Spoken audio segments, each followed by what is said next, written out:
چمک اٹھا جو ستارہ تیرے مقدر کا، حبش سے تجھ کو اٹھا کر حجاز میں لایا، ہوئی اسی سے تیرے غم قدے کی آبادی، تیری غلامی کے صدقے ہزار آزادی۔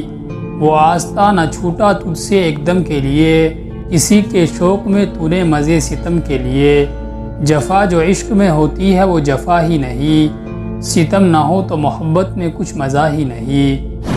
وہ غلام ابن غلام تھے، مگر اسلام نے انہیں دنیا پر حکومت کرنے والوں کا سردار بنا دیا۔ غلامی سے سرداری تک کا یہ سفر کرنے والا شخص کون تھا؟ جو کہ غلام تھا، غلام کا بیٹا تھا، لیکن بڑے بڑے سردار اس کے ہاتھ چومتے تھے۔ وہ شخص کوئی اور نہیں بلکہ عاشق رسول حضرت بلال حبشی رضی اللہ تعالی عنہ تھے، جن کے متعلق خود رسول اللہ صلی اللہ علیہ وسلم نے ارشاد فرمایا تھا کہ بلال کس قدر اچھا آدمی ہے، وہ تمام مؤذنوں کا سردار ہے۔ حضرت بلال کا پورا نام بلال ابن رباح الحبشی تھا۔ آپ کے والد رباح حبشہ کے رہنے والے تھے۔ حبشہ ملک عرب کے مغرب میں آباد ایک افریقی ملک ہے، جہاں کے لوگوں کا رنگ عموماً سیاہ ہوتا ہے، لہٰذا حضرت بلال کا رنگ بھی سیاہی مائل تھا۔ زمانہ جاہلیت میں ہی حضرت بلال کے والدین مکہ میں آ کر یہیں بس گئے تھے۔ حضرت بلال کے والدین حبشہ کے غلاموں میں سے تھے۔ حضرت بلال امیہ ابن خلف کے غلام تھے اور بکریاں چراتے تھے۔ حسب معمول جب ایک دن بکریاں چرا رہے تھے تو ایک آواز آئی، اے چرواہے، کیا تمہارے پاس دودھ ہے؟ یہ آواز دینے والے حضرت محمد صلی اللہ علیہ وسلم تھے، جو اپنے سفر و حضر کے رفیق حضرت ابو بکر صدیق رضی اللہ تعالیٰ عنہ کے ساتھ غار حرا میں موجود تھے۔ حضرت بلال نے آواز سنی تو قریب چلے آئے اور عرض کیا، جناب میری بکریوں میں کوئی بکری بھی دودھ دینے والی نہیں، اس لیے معذرت چاہتا ہوں کہ آپ کی تمنا پوری نہ کر سکوں گا۔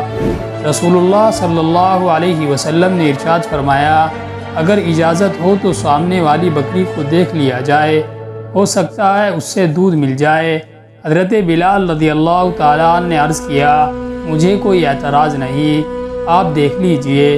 حضور صلی اللہ علیہ وسلم نے ارشاد فرمایا، اجازت دینا تیرا کام اور بکری کے تھنوں میں دودھ بھر دینا اللہ کا کام ہے۔ حضرت بلال نے بکری خدمت میں پیش کر دی۔ رسول اللہ صلی اللہ علیہ وسلم نے اللہ کا نام لے کر جب بکری کے تھنوں کو ہاتھ لگایا تو بکری کے تھنوں سے دودھ جاری ہو گیا۔ اس واقعے کے بعد حضرت بلال آپ کے قریب ہونے لگے۔ ایک دن رسول اللہ صلی اللہ علیہ وسلم نے حضرت بلال سے فرمایا، اے بلال، میں اللہ کا رسول ہوں اور اللہ ایک ہے، اس کا کوئی شریک نہیں، اس بارے میں تمہارا کیا خیال ہے؟ حضرت بلال جو پہلے ہی اپنا دل نبی صلی اللہ علیہ وسلم کو دے چکے تھے، فوراً کہہ اٹھے، لا الہ الا اللہ محمد الرسول اللہ۔ بس اسی دن سے حضرت بلال حضور کی محبت کے ایسے شوقین ہوئے کہ آخری سانس تک یہ تعلق قائم رہا۔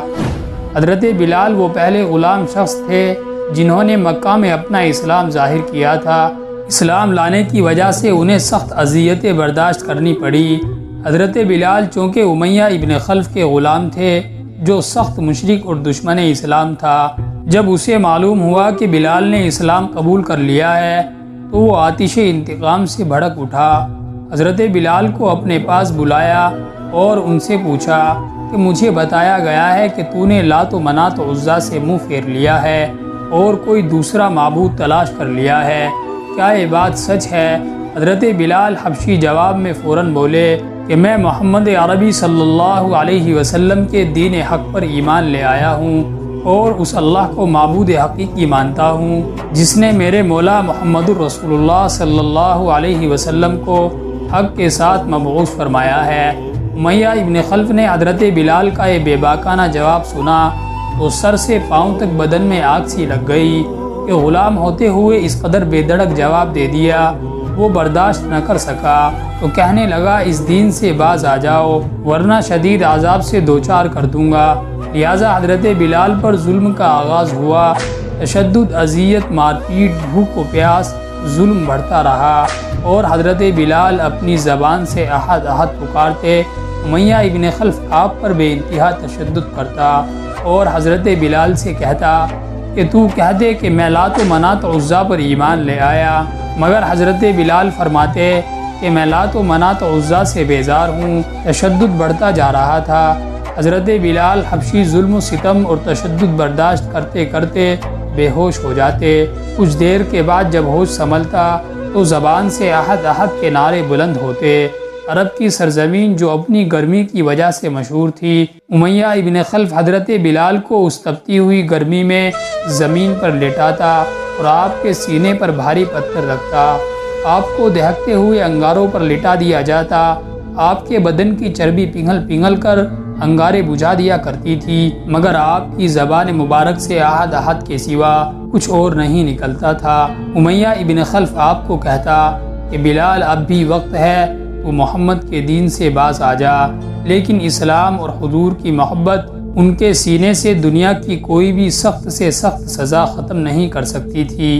آپ کے سینے میں عشق رسول کا حقیقی چراغ روشن تھا۔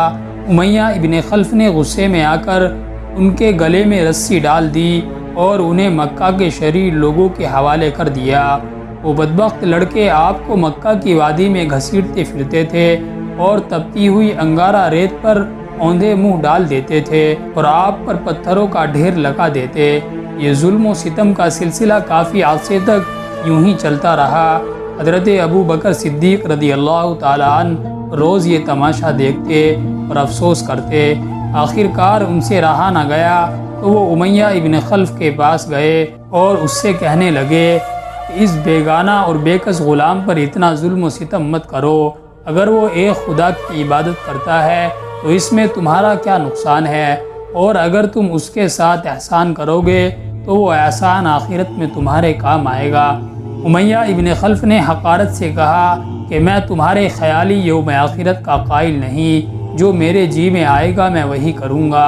حضرت ابو بکر نے اس کو پھر سمجھایا کہ تم طاقتور ہو، اس مجبور غلام پر ظلم کرنا تمہارے شایان شان نہیں۔ امیہ نے جواب دیا کہ تم اس کالے غلام کے اگر اتنے ہی ہمدرد ہو تو اس کو خرید کیوں نہیں لیتے؟ لہٰذا حضرت ابو بکر رضی اللہ تعالیٰ عنہ اس پر راضی ہو گئے اور آپ کو آزاد کروا دیا۔ حضرت ابو بکر صدیق نے اعلان کر دیا کہ بلال اب آزاد ہیں اور دنیا اور آخرت میں میرا بھائی ہے۔ حضرت بلال اپنا زیادہ وقت نبی صلی اللہ علیہ وسلم کی بارگاہ اقدس میں گزارتے تھے اور آپ سے قرآن مجید کی تعلیم حاصل کرتے، حکمت اور دانائی کی باتیں سیکھتے اور دین حق کو زیادہ سے زیادہ پھیلانے کی کوشش کرتے۔ جب ہجرت کا حکم نازل ہوا تو حضرت بلال نے بھی ہجرت کی اور مکہ سے مدینہ منورہ جا پہنچے۔ جب مدینہ میں مسجد نبوی کی تعمیر ہوئی تو حضرت بلال نے سب سے پہلے اذان دی۔ اللہ اکبر اللہ اکبر۔ حضرت بلال کی آواز نہایت ہی بلند و بالا اور دلکش تھی۔ ان کی ایک صدا توحید کے مت والوں تک پہنچتی۔ مرد اپنا کاروبار، بچے کھیل کود چھوڑ کر مسجد میں جمع ہو جاتے۔ فتح مکہ کے دن نبی صلی اللہ علیہ وسلم نے حضرت بلال سے کہا کہ کعبہ کی چھت پر کھڑے ہو کر اذان دو۔ لہٰذا حضرت بلال نے عرض کیا، یا رسول اللہ میں کس طرف منہ کروں؟ آپ نے فرمایا جدھر جدھر بھی میں جاؤں تم بھی اسی طرف گھوم جانا۔ لہٰذا حضرت بلال نے کعبے کی چھت پر کھڑے ہو کر اذان مکمل کی۔ نبی صلی اللہ علیہ وسلم کی وفات کے بعد آپ شام کے شہر حلب میں چلے گئے۔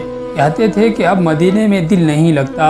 حضرت بلال نے ایک رات خواب میں نبی صلی اللہ علیہ وسلم کی زیارت کی۔ آپ نے فرمایا بلال ایسی بھی کیا بے رخی ہے، ہم سے ملنے کیوں نہیں آتے ہو؟ صبح ہوتے ہی آپ مدینے کی جانب روانہ ہو گئے۔ جیسے ہی حضرت بلال کی اونٹنی مدینہ شریف میں داخل ہوئی، شہر بھر میں کوہرام مچ گیا کہ مؤذن رسول آ گئے۔ آپ سیدھے قبر رسول پر گئے، لپٹ کر زار و قطار روئے اور کہنے لگے یا رسول اللہ میں حاضر ہوں۔ نماز کا وقت ہوا تو صحابہ اکرام نے اصرار کیا کہ آپ اذان دیں تو آپ نے منع کر دیا۔ آخرکار امام حسن اور امام حسین کے اصرار کرنے پر راضی ہو گئے اور اذان شروع کر دی۔ حضرت بلال نے اللہ اکبر کہا تو مدینہ شریف میں کوہرام مچ گیا۔ لوگ گلیوں سے روتے ہوئے مسجد نبوی کی جانب چلنے لگے۔ جب اشہد ان محمد رسول اللہ کہا تو ممبر رسول کی جانب نگاہ کی، ممبر رسول کو خالی دیکھا تو غش کھا کر گر گئے۔ یہ حضرت بلال کی زندگی کی آخری اذان تھی